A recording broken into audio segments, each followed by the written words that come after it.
Pourquoi a-t-on faim après un gros McDo ?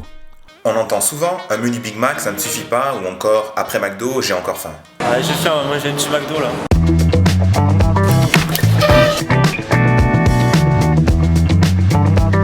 Non, je suis bien, je suis plein, mais j'ai faim. Jetons un œil aux apports nutritionnels d'un menu Big Mac Maxi Best Of. Le Big Mac 509 calories, la grande frite 470 calories, le grand Coca 210 calories. Soit un total de 1189 kilocalories, plus de la moitié des besoins journaliers d'un homme adulte et près des 2/3 des besoins d'une femme adulte. Je consomme environ 1800 calories par jour.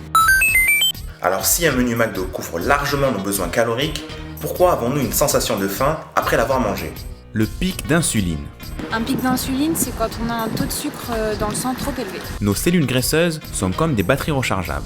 Chaque fois qu'on mange, elles stockent des lipides, puis les libèrent pendant 4 heures pour pouvoir alimenter nos muscles et nos organes. Quand vous mangez trop de glucides, vous élevez votre taux de sucre dans le sang.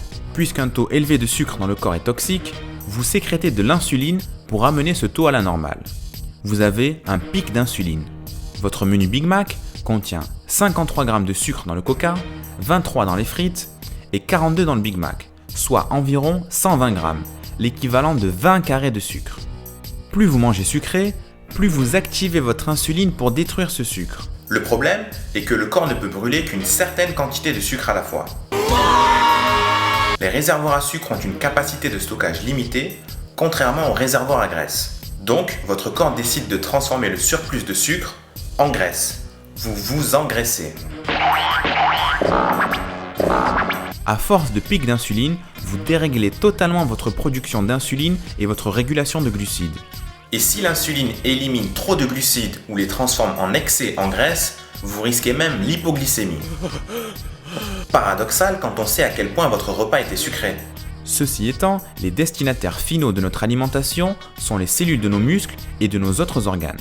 En fait, peu importe que vous ayez mangé ou non, si vos cellules n'ont pas reçu les nutriments, elles réclament du carburant, donc vous continuez à manger. Au final, à McDo, on mange trop, mais on mange mal. On s'engraisse, mais on a toujours faim. Faut pas manger McDo. Pour conclure, à McDo, si on se nourrit trop, c'est à cause du pic d'insuline, mais aussi à cause du fait qu'on mange trop vite, on n'a pas le temps d'arriver à satiété. Et enfin, à cause de toutes les sollicitations qui poussent à consommer. Voilà, c'est déjà terminé, j'en profite pour remercier ceux qui mettent plein de commentaires, comme Monsieur Bob du 14, Igor Nitorinck, Natou ou encore Priscilla. Continuez, mettez des commentaires, j'y répondrai toujours. Mettez plein de pouces vers le haut, c'est important, ça permet en fait que YouTube propose mes vidéos à ceux qui les ont jamais vues. Donc partagez sur Facebook et Twitter et n'oubliez pas, la connaissance, c'est comme l'amour. Elle grandit quand on la partage.